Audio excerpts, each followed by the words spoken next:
Guys, it's 2024. It's UFC NOCHE this weekend, UFC 3 or something.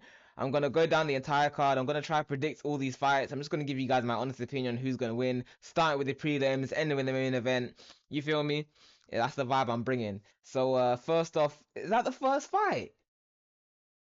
How is Raul Roniers Jr. fighting? Oh my god, these names.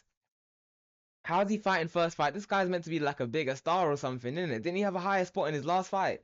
And he's the first fighter, then I mean, it's better to be, if you're not gonna be last, it's better to be first, isn't it?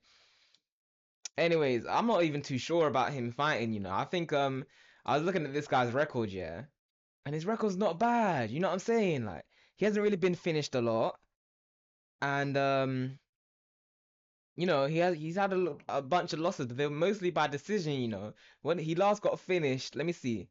He last got finished in 2017 by a guy with a name like that. Like, that spells trouble, man.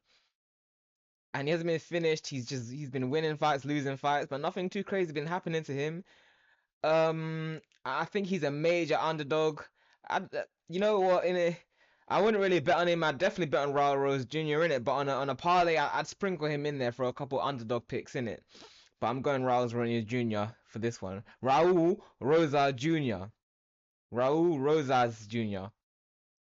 Anyways, next fight, Edgar Chavez versus Joshua Van. I don't know who Edgar Chavez is. I know who Joshua Van is. So I don't trust Joshua Van because I know who he is. I'm not picking him to win. I think this guy wins on UFC Noche. I feel like it's, why not? That's my pick. Yasmin versus Caitlin Souza. Ah, man, I've seen the odds for this, and Caitlin Souza is a really big underdog, and Yasmin is a big favorite. So I'm thinking there's gonna be a lot of underdogs in the spirit of UFC Noche. There's gonna be a lot of underdogs winning, so I'm thinking Caitlin Souza on this. I really am. I really am picking Caitlin Souza to win this one. Don't ask me why. Just I'm feeling it. Going up the card, we've got Manuel Torres versus Ignacio Bahamundos. What a name, huh? And because of that name, I have to pick him. Because what a name, Ignacio Bahamundos, man. What a name to have. Well, going for my Wi-Fi. Norma Demant versus Irene Aldana. I'm praying for Norma Demant. I think she's just more beautiful. I'm beauty over anything. That attracts me. When I look at UFC and I see Norma Demant, that attracts me. So I want her to win. I want her to keep winning. Irina Aldana. I watched the press conference.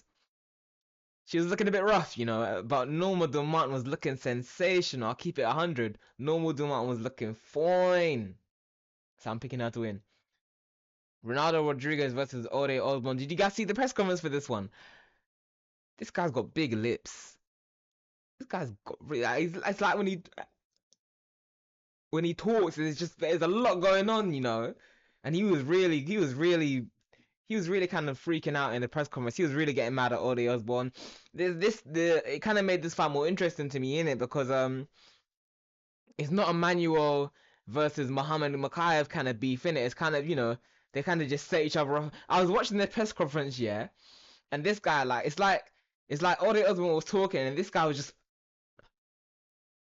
he was just getting offended, man, and then I could tell he wanted to explode, and then he exploded, man, and it happened, and it was just like, yep, it's gonna be a good fight, man. Well, Ronaldo Rodriguez has made it a big fight, innit? You can't get upset the way he got upset, talk the way he talked, and then not deliver a good fight. If you do, you're just part of the 90%, man. I feel like this guy should be part of the 1% that will deliver something good. If not, then you know what I'm saying, Dana White wasted his money, man. But you don't win everything.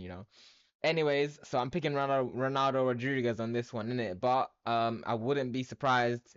But I feel like, without all the madness and all the talking back and forth and all that smack talk, I feel like the UFC is kind of Ode Osborne's the guy to get knocked out, you feel me?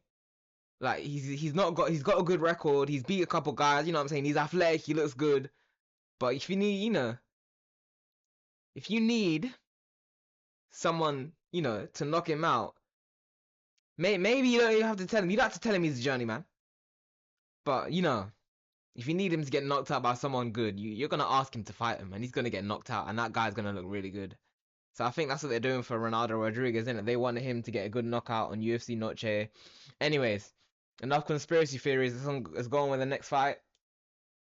See, the press conference really swayed me during this fight week, innit? Because I was really going Daniel Zeluba because I was watching. This is literally, I don't know any of these guys, innit?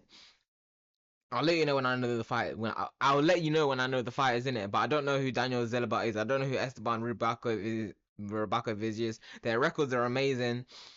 But at the press conference, Esteban really swayed me with the way he talked in it, because they must have been like, "How do you see this fight going?" And Esteban went bang bang, in his language, in it, and I was just like, wow, that really swayed me. You know what I'm saying? Like, bang bang. Like, so I'm thinking Esteban might get a knockout in it, and I was looking at Daniel's face, and he's just got one of those faces where I feel like he can get knocked out, you know. So I'm picking Esteban Ribovic for this one. Brian Ortega versus Diego Lopez. I'm not even gonna stunt. People are picking that Brian Ortega as an underdog, you know. I watched Max Holloway, Alexander Volkanovski videos on it.